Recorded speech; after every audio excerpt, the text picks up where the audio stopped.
when I'm thinking about a technique, and this is the same thing for heel hooks and leg locks, right? If I have to remember to do like 10 different things, okay, I need to put my hands here and my chin here, and I got to bend my legs, and I got to do this with my feet, and do like that's where I kind of get tripped up in competition. This is not just for leg locks, but for anything. I feel like Mm, if I have to think about so many things at once in that stressful moment in the competition, mm. it's going to be really hard for me to just remember all that stuff under stress and pressure.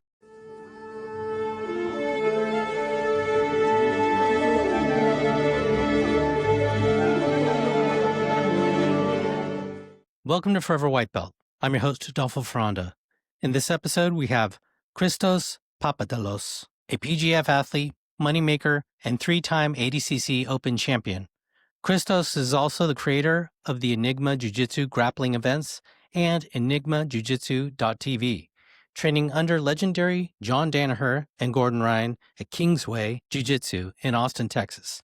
Christos shares his unique perspective on the sport, the art of grappling, and the entrepreneurial spirit that drives him. Join us as we explore the intricacies of technique, the evolution of his game, and the future of Jiu Jitsu. And with that, I give you Christos Papados.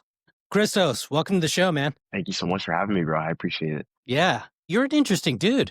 Somehow I stumbled onto your IG, but also through PGF and all the stuff. And then I start hearing about Kingsway and Massachusetts as well. Can you give us your background? For sure. Yeah. As you mentioned, I grew up in Massachusetts and started my jujitsu training out there. I started my martial arts training as a kid. I found a jujitsu school, started doing jujitsu, and then that just kind of took over my life. I started competing, really enjoying it, and it kind of just started becoming a real big part of who I am and my personality.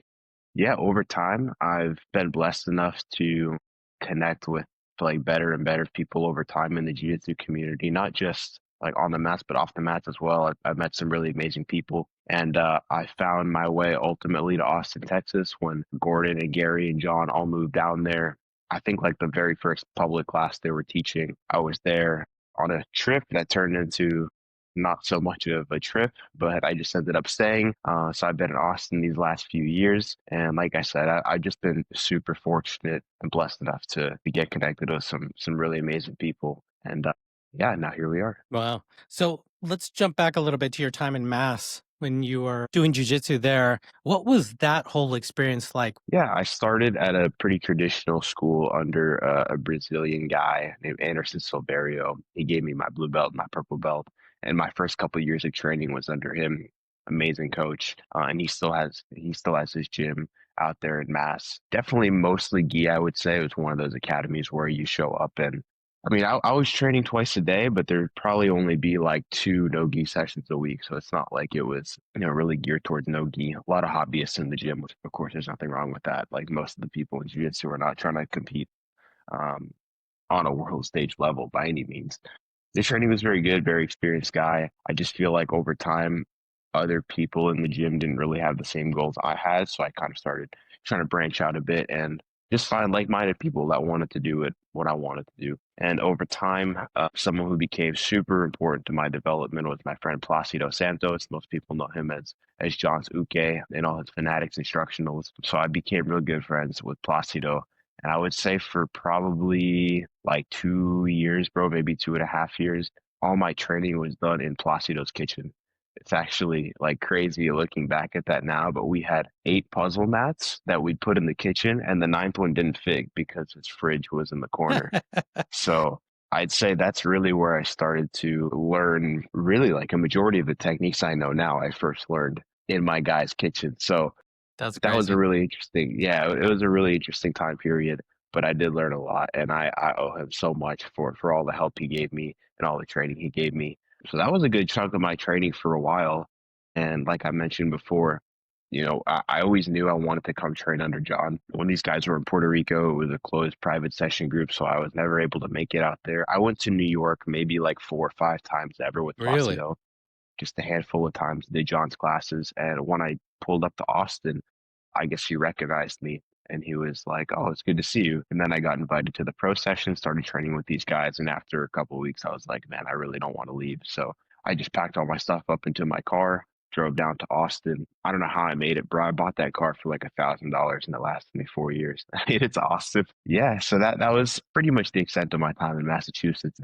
I have family back there. My girlfriend and her family live up there, so I'm up there pretty frequently still. And I have a lot of good friends and training partners that are coming up. It's kind of cool to see how much the scene has grown since I've left. When I'm up there, I'm over at my friend Sean's gym. A bunch of teenage kids just scrapping every night at a gym called BST, Blood, Sweat, and Tears Jiu Jitsu. So shout out to BST. I love training with those guys when I'm up there. And like I said, which is pretty frequently. But yeah, here we are now. I'm in Austin. At the end of my trip out here in Las Vegas for PGF, I'll be back in Austin in 2 days. But yeah, that's about all the time I spend up in Massachusetts coming up and training. So you've done quite a bit in this like short amount of time. It's incredible that you just, throw everything caution to the wind. You're like, I'm out of here, you guys. I'm making the road trip to Austin. Did you go straight to Kingsway? Yeah, at the time, John was teaching at Henzo Gracie Austin. Like I said, I'm pretty sure it was the first class that he had ever taught there. I was there for, and I had known that I wanted to train with John for years. So it wasn't a question of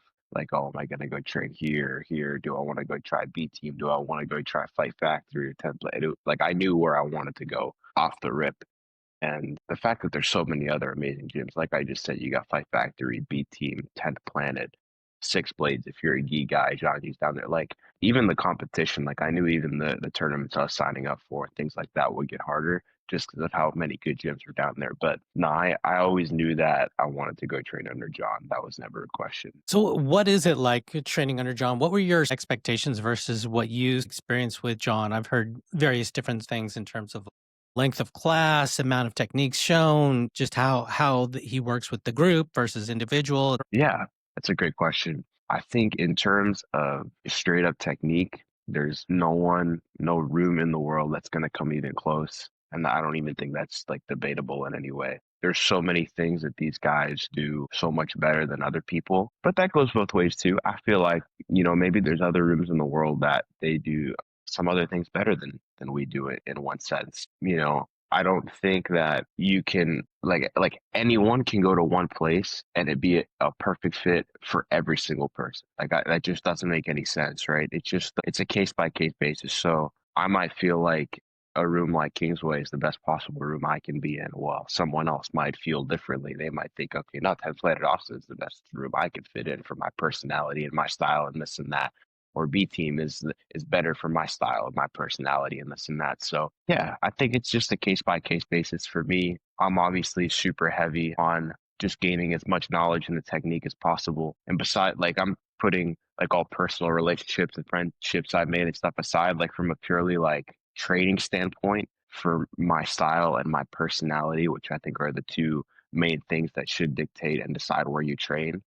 It just feels like a perfect fit for me knowing that these guys have, without a doubt, the best technical room and technique in the country, like, and not even in the country, in the world. And I don't think it's close. Yeah. One of the videos was really fun to watch is one where I forget what you're working on exactly, but Gordon's giving you some tips. I think it's a camping type of Yeah, situation or something like that. And he's giving you some incredible details and you're making adjustments on the fly right there with you in the uke. And what is that like? What's going through your head? Are you like, oh my God, has the star factor, so to speak, sort of passed, or, are you getting nervous trying to do it right, or what's all these things? that's a great question as well. When you first start training in that room, that's definitely a big part of it. I feel like you're constantly seeking that. Good job, Christos. That's definitely a factor in your head. Like all these people around you, like, holy shit, is this real? Like I gotta pinch myself. I would say over time, I feel like it doesn't go away, but it just becomes like it's just how it is. Like, okay, that's just my coach. And I'm gonna listen to what my coach says because obviously he's proven that he knows what he's talking about. And it's pretty cool. Well, my coaches, I guess, happen to be the best people to ever compete in the sport and the best guy to ever coach the sport.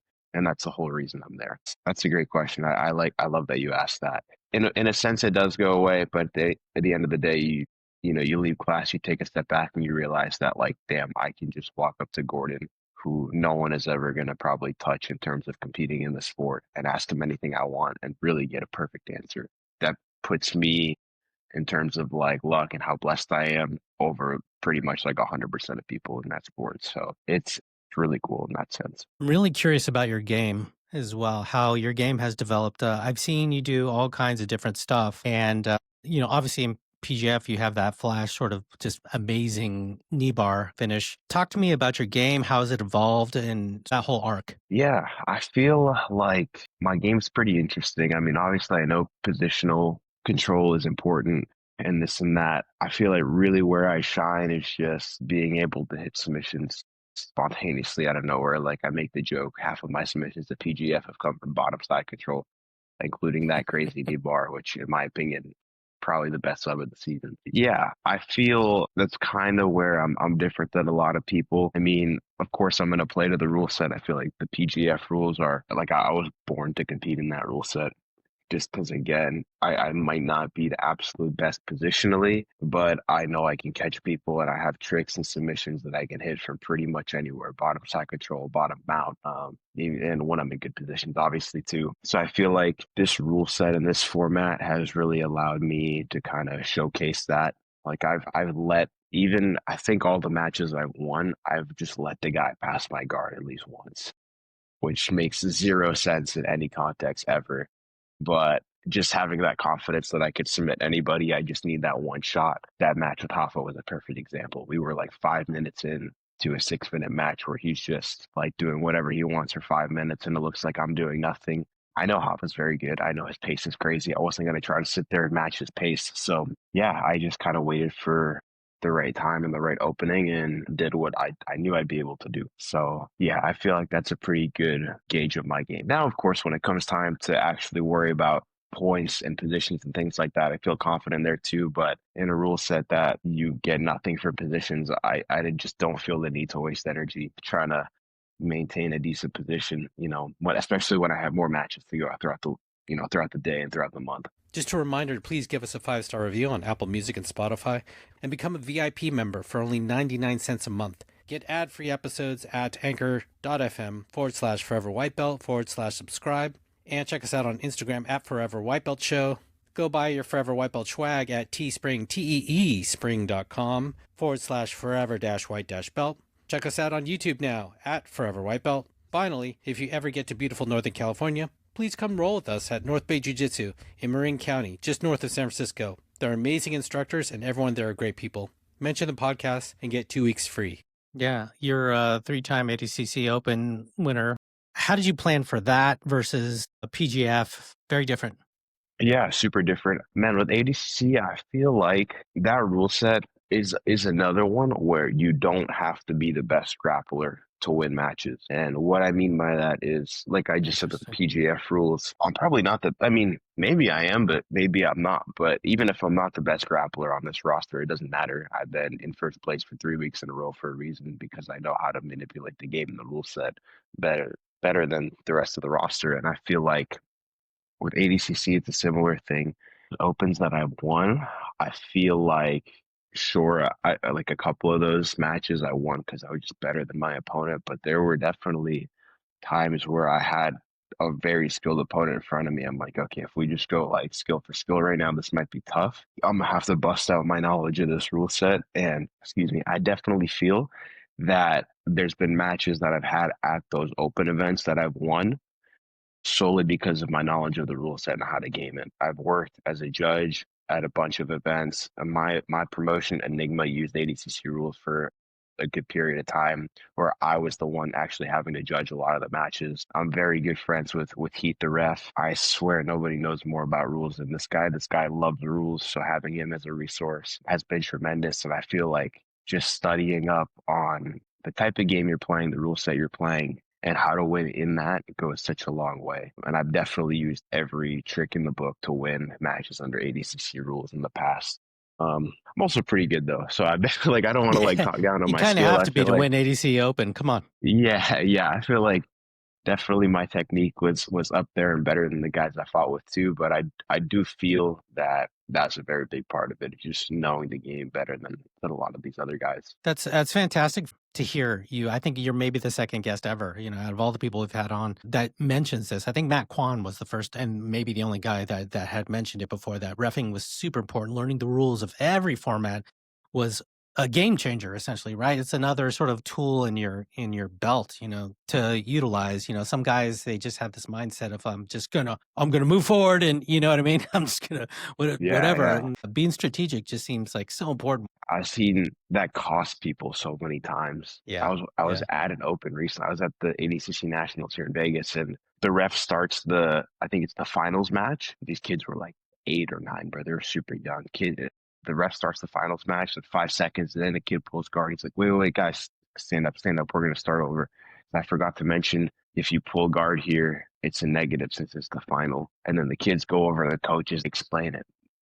The coach explains it in Portuguese. I'm like, okay, I'm assuming he's telling him not to pull guard. The kid goes out and then literally just pulls guard immediately. I'm like, bro, like, why would you tell him that? And the kid won with a triangle or an armbar or something anyway. But I've seen so many cases like that where people will come out and do that and then lose by a negative. It's like, bro, just let him take you down. Like, there's no points or I don't know. There's so many different factors. That doesn't just go for ADCC rules. That's every rule set. There's little tricks and games you can play to help tilt things in your favor. Yeah, I know you're such a well-rounded grappler now. Early on, what was your go-to? Obviously, people tell me, you're really dangerous with the legs. I know that, and a lot of different areas. But I'm curious, like early on, were you like a triangle guy, or you know what I mean, a head and arm guy, or RNC guy? What was your thing? Dude, you're gonna laugh at me, but my whole game throughout blue belt and when I would tap everybody with in comp and the gi was baseball chokes. Baseball choke was my shit, bro. I love it. It was weird. I remember I have one clip. I'll have to go back and try to find the clip somewhere. It was so long ago, but it was an IBJJF, a blue belt, and I'm in the kid's. He comes out, pulls guard, and I'm in his full guard, and I just extend my arms and set a baseball choke grip. I legitimately just roll to bottom and go belly down, and somehow it works, and I put him to sleep in this baseball choke that should have never worked in the first place. Yeah, bro, baseball choke was my shit when I was a kid. Were you like always like an offensive type of guy, or were you like a defensive or a counter puncher kind of guy? Because I can't quite get that bead with you. I think I was probably way more aggressive as a kid, like 18, 19-year-old, just trying to like thrash everyone I rolled with every second of the freaking round. And I definitely phased out of that after a while. But I think it just comes down to who I'm rolling with, the opponent. If it's some like there's rounds in the gym or I come out and I'm like, all right, I'm going 100%. There's other rounds where I'm like, okay, I gotta just like play this tactically and smart and we'll see what happens. But yeah, I think it really just kind of comes down to who's standing in front of me. And I don't know if that's a good thing or a bad thing either. I don't know if who's standing in front of me should really change the way I train or the way I compete, but it definitely does. And now, like, saying that out loud kind of makes me wonder if that should be the case or if I should just kind of be trying to implement the same strategies against everyone, if that makes sense. You have such a perspective of geniuses, in the game, and you've had so many experiences with so many different type of coaches and just elite, professional grapplers and everything too. What makes a great instructor? Do you believe? What is the differentiators? Yeah, that's a really good question as well, man. I mean, obviously the people that put the most time in for sure. Like John is a crazy example of that. That guy teaches like 5 classes every single day. I don't know how many coaches in the world are teaching that many sessions a day. Another aspect is just studying what's working, what's not working. There's constantly new things coming out that you have to start paying attention to. You have to defend. Like 2 years ago, who knew what a Woj lock is, for Yeah, example? yeah. You do that, and it's like, why is my knee about to explode in this ankle lock, right? You know, Camping exploded, right? And then camping is counter another. camping. Yeah, man. There's so much stuff constantly coming out, and it will continue to keep coming out and being discovered by people that is going to constantly have to be addressed. And I feel like a good coach is someone who just stays on top of it. The more film you watch, the better. The more events you watch, the better. Just because you kind of see what's happening. Like, okay, I saw this guy do this. We gotta kind of learn how to address this so it doesn't happen to us, or so we can start implementing it. So that stuff's super important, bro. Wow, guest, that was really interesting. But did you know, throughout history, salt has been highly valued and commonly used as currency? Warriors and sailors were sometimes given rations of salt for their wages. If they were worthy, they were said to have earned their salt. Salt Electrolytes drink mix is designed for today's warriors, athletes, and those who get after it and work up a sweat regularly. If you're eating healthy, drinking plenty of water, and working out, you need to replenish your electrolytes. With a light, refreshing flavor, salt is great to drink during your workout because it will not coat your mouth with a thick film. Salt contains 6 different electrolytes, with a touch of iodine to help maintain a healthy thyroid. No sugar, no color, no BS. Go earn your salt. And on top of that, if you use code FWB, how much should we give you off? 5%?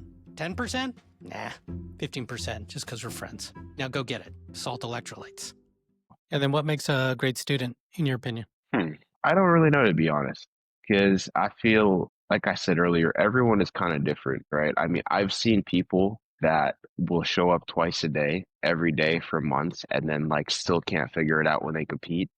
And then I've seen other people who don't show up to the gym for 6 months and drink alcohol every day, and then like go kill it in Yeah. a huge comp. So so, bro, honestly, maybe the past, I think I would have had an answer to that question. Bro, I really don't know. I guess that's more so like a competitor. I guess a good student. I appreciate your honesty. Yeah, Yeah, bro, it's true. Like, I You're really not have an seen that. academy owner, so I was curious what you would say. Yeah, I feel like I've been on both sides of the fence of that too. I've had times where I've been super consistent with my training, eating right, doing everything, being dialed in, and I just like feel like, "Oh, man, something's off with like my game or my style." And then I've had times where I'm just a complete shithead and I don't train for 2 months, and then I come back and then I'm performing super well. So I wish I had a better answer for you. In terms of like being a competitor, I don't know, bro. I feel like some people just have it and some people don't, to be honest with you. As a student, in terms of gaining as much knowledge as you can, of course, the more mat time you have, the more you're there, the more you're studying, the more knowledge you're going to gain. I think knowledge and skill are two very different things. Some people have one and don't have the other, but when you can start taking your knowledge and turning it into skill, that's really where the magic happens. You're so effective in transition. You mentioned this earlier, but at your level, how did you develop that? And what do you feel people are doing wrong when they're between things? I don't think there's really any right or wrong way to think about grappling. I feel like your style really comes down to like your personality, your attributes, and your body type. And I feel like I'm good at those moments in transition because of those three things. I feel like I'm very much like an opportunist in one sense. I feel like I'm willing to put myself in a bad spot just to try to like catch someone in a sneaky way. My body type, I'm like pretty fast twitch when I need to be, so I can make that work. Right. You're not like 6'2" or anything like that, so you can get your legs in places other guys struggle Yeah, to. yeah, I'm not 6'2" by any stretch. Yeah, bro. Like I said, I just feel like it comes down to personality, body type, and your attributes, and it's a different thing for each person. So you have great leg entries, leg control, leg locks. What makes those things effective for the practitioners, hobbyists out there? Yeah, I mean, definitely just doing those rounds over and over and over and over again. Like, there's no better way to get better at something than just spending time doing it. I do feel like when I'm thinking about a technique, and this is the same thing for heel hooks and leg locks, right? If I have to remember to do like 10 different things, okay, I need to put my hands here and my chin here, and I got to bend my legs, and I got to do this with my feet, and do like that's where I kind of get tripped up in competition. This is not just for leg locks, but for anything. I feel like if I have to think about so many things at once in that stressful moment in the competition, it's going to be really hard for me to just remember all that stuff under stress and pressure. So what I try to do is just take the two or three main things that I need to happen to make the submission or the position work. So for a heel hook, for example, I know that if I get a good bend in their knee, if I can get their knee as bent as possible, and I can get a really good bend in their foot, and then I can get weight on their heel, if I can make those three things happen, I'm probably gonna finish them. Right. So I just think, okay, get the knee bent, get the foot bent, crunch, crunch. Okay, get weight on the heel. And now that's all I have to think about compared to where to put my hands on my elbow and crunch and bring my feet in. Like the less I have to remember in a stressful moment, the better. So I would say find ways for yourself to kind of dumb things down and simplify it in a way where it's the easiest thing in the world for you to remember in a stressful, in a match. Or if you do need to think about it, it's just very quick, very easy. Just bend his knee and his foot. Boom. Okay, weight on it. Okay, done. Like that's just one example of many different positions and submissions that I try to apply that mindset to. One thing that I love to see and that you highlighted in one of your reels was finishing an ankle lock with one hand. I believe this was in PGF. You did this, and what I love about it too is like so many people always tend to emphasize this, going high type of thing. Like it's necessary to be up here. But what I liked was your hand was down almost at your belly when you were doing it. And you finished this ankle lock. Can you talk about the mechanics of that and how you made that happen? Yeah, it's funny you bring that up, bro. I think this was probably 6 months ago. I was just drilling with my roommate at the time, Sebastian Attard, who is killing it. I mean, he just got injured, but he's been killing it the last year or two. And we're sitting there drilling some leg locks a couple days before a comp, and we were working on ankle locks from cross ashi and going belly down. Like, man, this feels so weird. Like it shouldn't work, but man, it's working. Like, and then as we're drilling throughout the session, we're like, man, you know what? We've been trying to get our position and our technique perfect this whole time. Sometimes you just got to grab that shit and fucking send it. And ever since I started doing that, I started finishing a lot more ankle.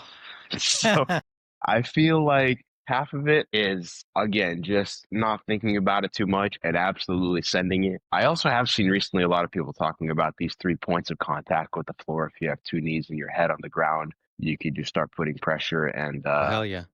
and yeah, I'm sure you've as well seen many people talking about this. So I don't know, bro. I wish I had a better answer for you on that too. I feel everyone does stuff differently. You ask Matej Szczynski, like one of the best ankle lock guys in the world, how he finishes, and he's going to tell you one thing. You ask Jet Thompson how he finishes an ankle lock, he's going to tell you another thing. You ask, you know, Landon Elmore how he's going to finish an ankle lock, he's going to tell you another thing. You ask me, I'm going to tell you another thing. Again, I really feel like it just comes down to your body type, your style, and how you've been doing it for so long over time. Once you find something that works for you, man, just stick to it and like keep at it, constantly refine it and troubleshoot it. That instance with CJ, I don't even again, I don't even really know why I decided to just go one hand, stomp on his stomach, and then go belly down. It worked, and now I have that in my toolbox. I'm like, okay, if I go foot to foot, start that reaping action, go belly down, I have a crazy good fulcrum. But in the moment, I feel like I just did it because I was like, man, I'm on his leg, let me just send it. But yeah, a lot of my jiu-jitsu is kind of spontaneous like that. It was awesome. It reminded me a lot of GoCore because just in terms of your hand movement, I know you were probably not thinking about it. Like as you're mentioning, you're not like driving to try to keep your hand up high. It was down at your belly. It was that those 2 feet on the hip and your roll there and the belly down just pressure is just remarkable. I think a lot of people sleep on just holding that ankle. How dangerous like the straight ankle lock is now.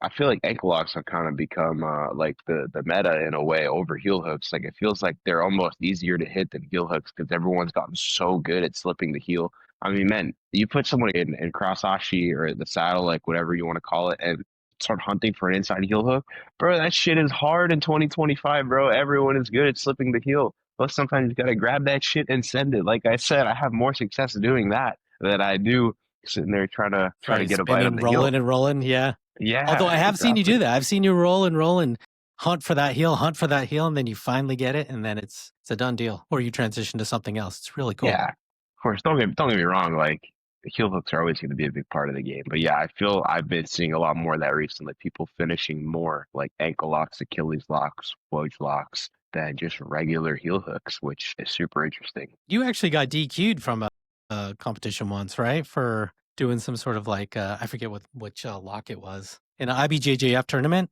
was it? Bro, who hasn't gotten DQ'd in IBJJF? I mean, come on, bro. I don't even I know what you're talking. No, no, that was totally illegal. That was on me. I did an A block, which I yeah, I don't even know why I did that, bro. I was just having fun, and yeah, I probably shouldn't have done that, but it's all right. I love the comments, how people were like, I didn't, it looked clean to me, the ref shouldn't have seen it or something. I'm curious, what techniques people primarily associate you with that, or, and also what are people sort of overlooking, you feel like, of your game? I feel like people know me like technique wise. Obviously, leg locks are huge. I feel like I've won a majority of my matches with leg Yeah. locks.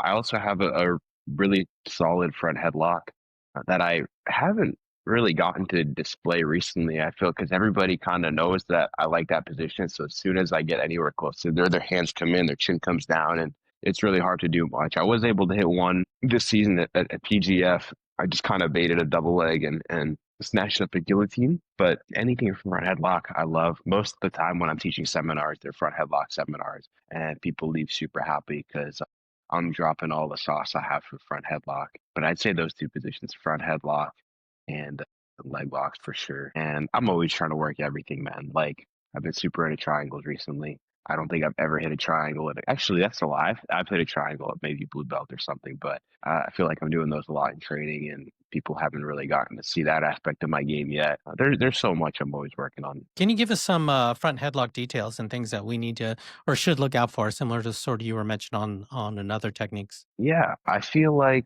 with guillotine specifically, most people think about it as a choke, whereas I have kind of started to think about it less of a choke and more I'm trying to fold their body in half and then just use my chin strap as like a little blocker in their neck. So I really am not doing anything with my hand. It's more so using like that crunching motion and pulling my knees in. Like say this is their back and it's the top of their head. I'm trying to like my knees in to get their back closer to me and use that crunch to fold the head under. Mm. And the analogy I use, like just say I put someone at the top of like a fence on a post and then I put a weight here, right? Like they're going to start choking after a while. That weight on the back is essentially the knee pull and the crunch. And then that bar is just my chin strap. Like I will finish so many people with just one hand with just a chin strap, keeping everything nice and tight. So I would say that's the detail that I use that I haven't seen many people talk about is don't think about it as a choke. Think about it more so as trying to fold them in half and use your hand in that chin strap as a blocker, like that steel pipe would be. Where is that? I'm so curious about this because I've tried this before and I haven't had a lot of success with that chin strap. Your thumb or wherever it may be, is that going on the trach? Is it directly under the soft palate of under the chin? Where is that to close that area? Yeah, the way I explain it to people, this is again, it's probably a feel thing. This is how it works best for me is that heel of your hand, like let's just say you're going to throw a palm strike, that's the part you want to hit with.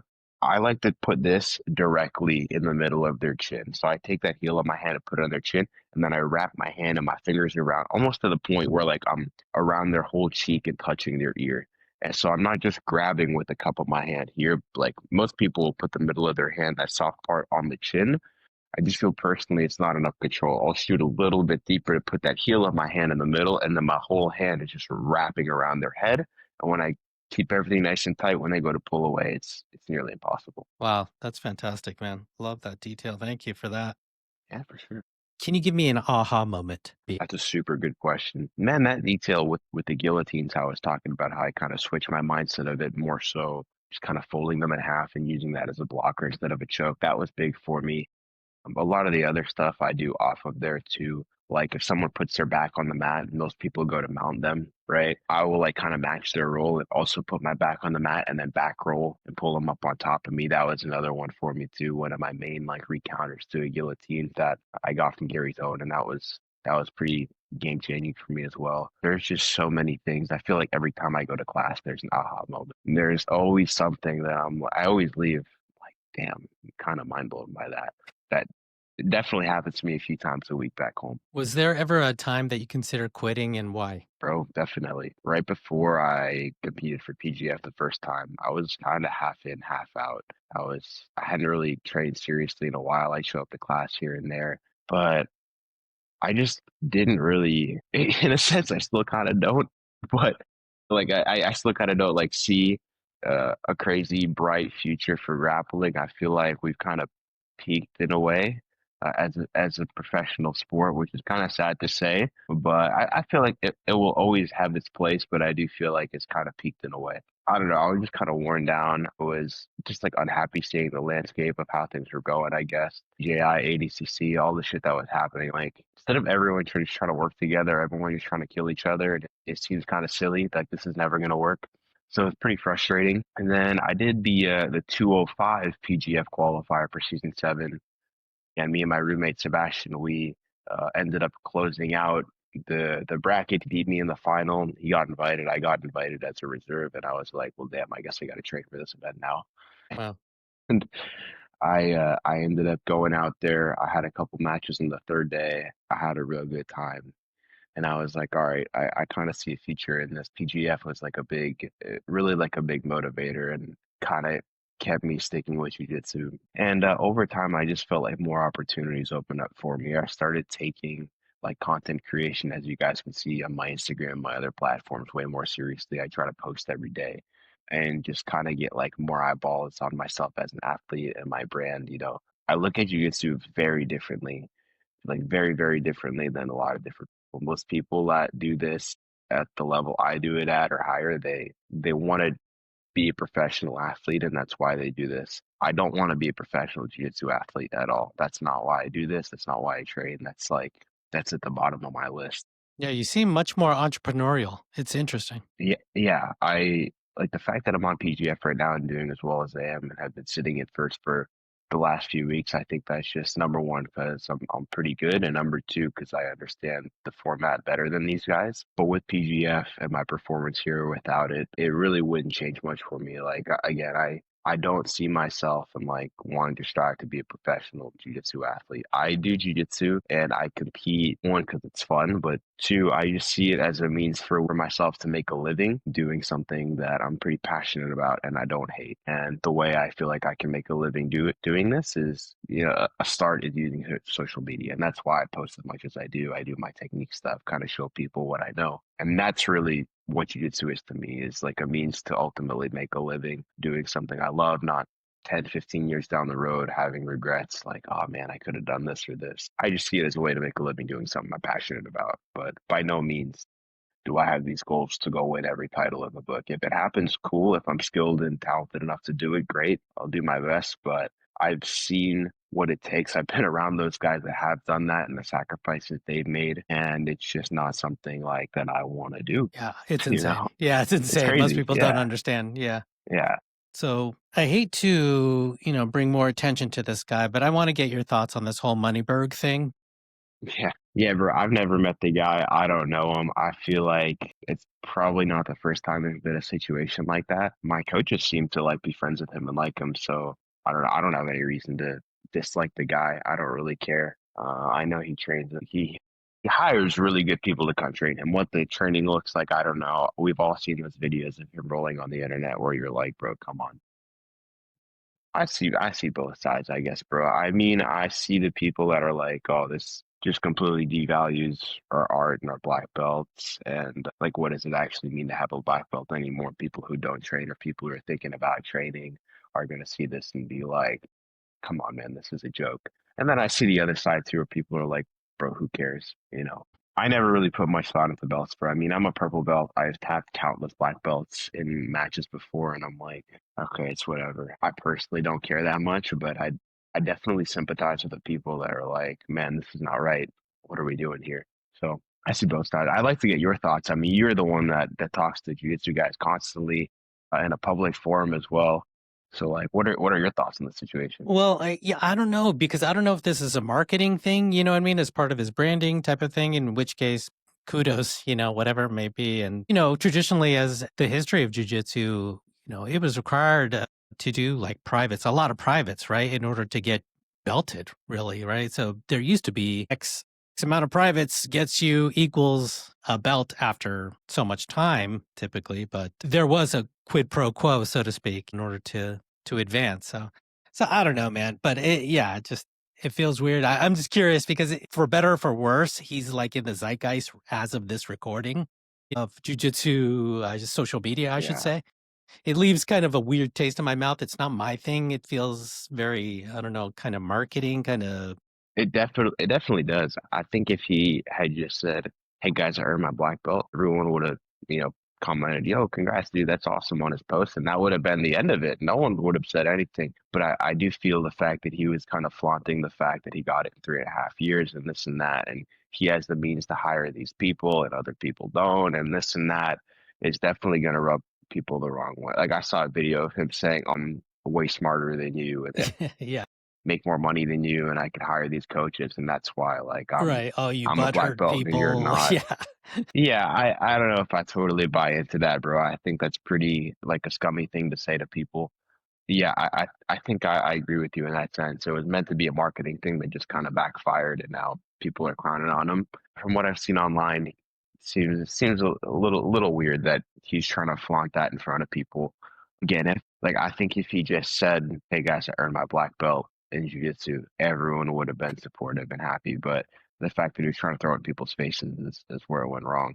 I'm curious your thoughts on eco training. Bro, I think it's good. I think like there's nothing bad is going to come out of putting yourself in a position and giving yourself a goal and trying to do that over and over. Like, what bad could possibly come out of that? You're only going to get better at doing what you're trying to work on in that position. So I think it's good, bro. I think never drilling anything and like the people that are like way on one side or way on the other that are like, oh, that's stupid or that's stupid. Like, y'all are just closed minded. I think, again, it comes down to personality and style and attributes. More so with this type of thing and like the structure of your training, it's your personality and your style, but more so personality. I like doing both, bro. I mean, I like going and learning a new technique and then doing it on a partner who's letting me do it a couple times and learn the move and then trying to go to apply it in a live context. But I think the problem is not either party. The problem is the people that are just so close minded that are like, no, no, this is how you do it, or this is how you do it, this is how we've always been doing things. That's retarded. There's like that's just closed minded. That's silly. This is the way we've always done things is like the most dangerous, stupidest sentence ever, in my opinion. So I'm open to all styles of training, all training methods. I think what those guys at Standard have done and kind of popularized and made people aware, like, yo, this is kind of a new style of training you can do as well. It's really good. Again, I don't agree with like never drilling anything ever. For some people that might work. For me personally, I feel like that would kind of hold me back a little bit, just not drilling for the sake of not drilling. For me, again, my personality and my game, I don't think it makes sense too much. But if there's people out there that works for them, then I encourage them to keep doing that. Again, jiu-jitsu is so based on your personality and your style. So I encourage people to do whatever they think works best for them. But yeah, I'm open to anything, man. And I really do enjoy that style of training. I feel like I've gotten a lot better doing those drills and games and things like that. You mentioned that you feel like jujitsu is peaked, and I can understand that perspective definitely. But I'm seeing some things like obviously the entrance of the UFC and their involvement seems to be I don't know if it's plateauing, increasing, or what with in terms of jujitsu. Your thoughts on that, the state of jujitsu, and these big organizations, one, etc., coming in and out of jujitsu, or how it's affecting the game. Yeah, it's super interesting with the UFC, bro. What they're doing is super interesting. It really looks like they're just trying to completely take over. And if they could have it their way, like Thanos at the snap of a finger, they would own every promotion there is and just have a complete takeover. And of course, I see where they're coming from, but I think they've also shown that they're a little bit out of touch with what people are looking for, the athletes that they're having on. Some of them just don't make any sense. That's not a knock on anybody, but watching that last card, I probably didn't know like 80% of the undercard, and I think a lot of people can attest to that. Where there's so many guys that I could think of. I mean, just take a look at the PGF roster. You got guys like myself. You got Landon Elmore. You got Jet Thompson. You got Derek Rayfield. You got guys like this. You got Rafa Ferreira. You have so many guys, Chris Olivo, that I feel like we just make so much more sense to have on a show like that. And even if you want to like, I mean, we're just coming up because again, people are seeing us on the PGF, but there's so many other ranked guys that I feel like really deserve a shot there and aren't getting one over like the most random choices. And I think it's also pretty clear that, took an idea like Craig did this a year ago and they're like, no, no, this is completely original. It's not completely original. There's a lot to it, bro. I don't know. I mean, I think this is really good for jiu-jitsu in the sense that it's going to cause a lot more people to look up BJJ near me on Google and find a local gym and start practicing. I think it's good in that sense. But in terms of like giving athletes options where they want to compete and promotions, I mean, they've only done like 2 or 3 shows, so only time will tell. But I hope they succeed, man. I hope they succeed. I hope it's the coolest thing ever. I mean, if the UFC wants to keep pumping money into jiu-jitsu and they're making money back and it makes sense for them, that's awesome. Like, there's nothing to be upset about there. I hope it does well. But again, I do think that, like, if they had other people running things that were more hip to the actual scene, I think it would make more sense. Christos, can you give me your thoughts on the upcoming CGA? Yeah, bro, I think CJI is going to be sick. The team aspect, in my opinion, makes it so much more fun. I think team events are just, there's something about like getting behind a team that makes it so much better and easier to follow and want to be a part of. Have you seen like how people are gonna come out one by one, that reel where Craig was explaining it, how it's gonna be Royal Rumble style? So the way he described it is the coaches are gonna be out there mat side. Their first athlete's gonna come out for each team. They're gonna grapple. And let's just say I'm a coach and my athlete gets submitted, so they gotta leave. I have 30 seconds to pick up a phone and call to the back the next athlete that's going to come out. I'm going to put the phone down, and then their music is just going to hit and the graphic is going to come and they're going to. If you ever watch pro wrestling, you've ever watched the Royal Rumble, that's kind of like the anticipation building up to see like who's going to come out next. The whole crowd starts counting down 10, 9, 8, that anticipation building up. And then you just see, Mika Galvao or Nicky Rod or Luke Griffith come out, it's like, holy shit. I think is probably like the anticipation over and over and over again of seeing who's going to come out. I think it's going to be a really cool touch and it's going to make that event super special. And of course, $1 million split 5 ways. I mean, a team's going to leave there with 200K apiece. Obviously, I hope my friends win it, but it's going to be very stiff competition, bro. The teams are crazy. B Team has a crazy team going in. Atos has a super crazy team going in. Obviously, New Wave has Mika and Wagner now too. So yeah, it'll be super interesting. I do wish the wild cards weren't a thing in a sense. I wish it was truly team for team. Let's see who the best team is. I think the wild cards kind of take away from that a bit, but regardless, it's still going to be probably the craziest event we've ever seen. So I'm very excited. Definitely be watching. As someone who like mentioned rule sets and knowing rule sets and being concerned and taking advantage of rule sets, I'm curious what you think about Max Hansen, who was talking to me about it, his thoughts on it. He was saying, the thing that you need to be essentially, I'm paraphrasing here, you guys, concerned with this team rule set is that stalling could be an issue. Right. Because really, you get a win, and then he's like, you can circle, circle, circle and make it look like you're really busy, but you're just kind of circling the mat because you got to win. Right. And, sub or whatever, perhaps in another match, and $1 million on the line. So your thoughts on that? Yeah, I love Max. He's probably done more Enigma events than any other athlete. So Max is like Mr. Enigma and will always have a special place in my heart because of how much he believed in my promotion. But yeah, he's not only a very talented grappler, but very smart grappler as well. And he understands that just as well as anybody else that in that type of rule set, a stall, like stalling someone out could be a win. If he goes out there and he stalls out Victor Hugo, that's a win. That's a win for the team, for a small guy to be able to just get one of the bigger, stronger guys on another team off the mat. So I do wish you could win by decision and stay on and there were no draws. I think that'd be far more interesting. Like I'm having my own event, the next Enigma event in Arkansas in October. We're having an 18 quintet, very similar to CJI, where the order is just random. You just send the next guy out on the fly. The only difference is going to be there will be no draws. You can win by submission or a decision. So if you win by decision, you stay on the mat. And I think that's kind of a more pure form of a team event just because you truly have to, like everyone on the team you beat has to lose to someone on your team. In my opinion, that's like the perfect team rule set. Yeah, I think Max is absolutely right in the sense that you saw someone out, that could be a win. That's absolutely a strategy. I know they are going to do like a 10-point must system. So if it does come down to the last two athletes and it's a draw, they're going to go to the scorecards. And if you're solid, you're probably going to get hit with a point or two, maybe call that a 10-7 or a 10-8, which can really do some damage in the scorecards after 5 matches. It'll be interesting to see.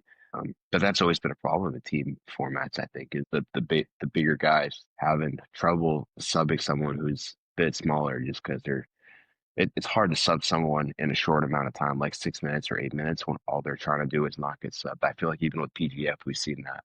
And poor Jet Thompson has had that to him done. I did it to him as well, like 5 or 6 times this season, where you look at a draw against a guy like that as a win, and that's fine and dandy for your team. When you're the guy trying to do the submitting, it's freaking hard. I guess the argument was that it's not going to make it as it could potentially not make it as exciting to watch was the thing, So from a viewer perspective, you're not, and also the other concern was you're not going to get another Andrew Tackett versus Rotolo match, one of those barn burners. So I don't know. Yeah. I think he's probably right. I think he's probably right.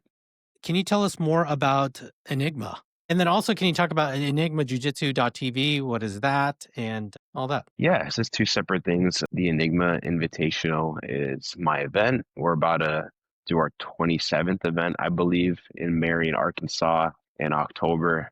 It's going to be a banger. We're going to be at Blue Collar Grappling Academy, my good friend's gym right on the border of Memphis and Tennessee and Arkansas.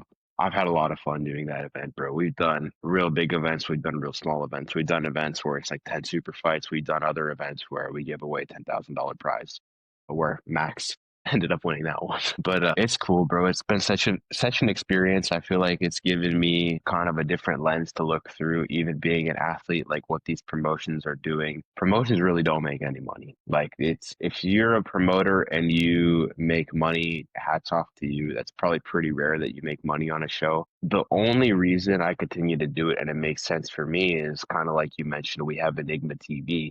Enigma TV is a streaming platform where not only we stream our live events too for only $6.99 a month, but we also stream a variety of other events. We have Tap Tournament on there based out of a 10th Planet East Long Island in Long Island, New York. We have the BJJ World Championship ran by Ali and Freddie. They run that event out of V Team, which is super cool. We have the Connors Grappling Invitational up in Massachusetts. We have the Vow Submission Series, which is in Austin. We have all these different types of events that we stream to our platform. We have Gate City 5 out in Idaho. We've had the Odyssey Invitational in Atlanta. So we're just trying to bring a variety of promotions and events to this platform and make it super affordable. I mean, we charge $6.99. It's month to month. There's not even an option to do more than 1 month or a year or anything like that. I know that's the big Hmm. complaint with Flow is that you have to subscribe for a year. And if you want to go to another Flow site and do month to month, then it's like $30. Yeah, there's no need for that with us. You can like there's been on our busier months, you can pay $6.99 and get access to 4 or 5 events within 30 days, which I think is absolute steal. And yeah, I mean, I'm not going to be upping that price point anytime soon. We started at $5.99. We've upped the price one time when we started live streaming events to $6.99, and I think it's very reasonable. I think for the product we get, our streams are only getting better and better and better. Our cards are only getting better and better and better. So yeah, that's just a bit about Enigma TV. It's not really like I wouldn't even consider it competition to Fight Pass or Flow. I would just consider it an alternative. We're like the indie scene. I feel like we're like the TNA wrestling or the ECW of the grappling world. And that's kind of why people love us. And anyone who's ever done any of our events usually has a really good time and has nothing but good things to say. So it's cool, man, being like an athlete and also having that perspective of a promoter when speaking to other promotions as an athlete, and then also being in that position where I'm also running a streaming site too, trying to get eyeballs on that. It's cool being able to wear a lot of different hats and just having the understanding of what these people that you're going to compete for, what their expectations are. Can you give me your top underrated jujitsu practitioners, historical or even current, whatever, otherwise, or both? The first one that comes to mind is my teammate, Reese Lefevre. Like the second I hear underrated, this guy His Instagram is, right here, Reese Lefevre. yeah, yeah, yeah. You definitely got to add that. Man, this kid is just unreal. I feel like he messes me up every time we trade. He messes up so many people in the gym. Former PGF Season 4 champ, IBJJF Pants champ at Purple Belt. Yeah, world champion at Purple Belt. Reese is someone that definitely comes to mind. He's got crazy wins over like Jeremy Skinner and all these other black belt submission wins on Enigma, by the way. So yeah, Reese is definitely someone that comes to mind. Landon Elmore, another teammate of mine who kind of really started to show the world what he's about here at PGF. Me and him have been 1 and 2 the whole season in the scoring.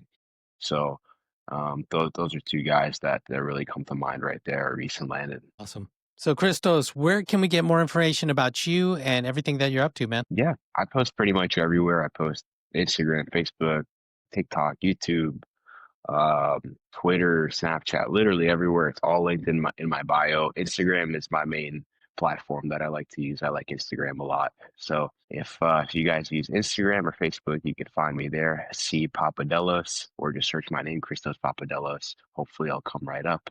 And yeah, like you mentioned earlier, I post a lot of technique videos on there and kind of just updates on my jiu-jitsu journey. So shoot me a follow on there. I'll follow you back, and we can keep tabs on each other's crazy journeys. Very cool. And one last thing, can you give any parting advice to The white belt, the blue belt, and the purple belt. Never stop doing your own research ever. Love that. I train at literally the best academy in the world, in my opinion, at least. And I'm constantly watching what other people are doing anyway, just because I know I'm going to compete against them, or if I see them doing something good, I want to be able to grab that. Maybe I don't get it from the room I'm training in, and I see something and I'm like, wow, that was funky. It's really like not orthodox. I'm gonna steal that and play with it. It's just really important to study everything and everyone that is working, regardless of where you train, who you train with. Always be doing your own research. Always study the game. Don't let anybody tell you that that's weird or foolish. Again, it's very personality based, very style based, but at the end of the day, you should always kind of be keeping tabs on what's happening on and off the mat, but especially on the mat and technique wise. Always do your own research and never stop. All right, you guys, I am your host, Adolfo Ferranda. Thanks for watching, listening out there again. Remember, subscribe, a thumbs up, the whole thing. If you want to be a VIP member, it's only 99 cents a month for, the early stuff, non-ad, blah, blah, blah. So, Christos, thanks so much for your time, man. And really appreciate you having you on the show, man. Thank you, Adolfo. I appreciate it. Yeah. All right. See you guys next time.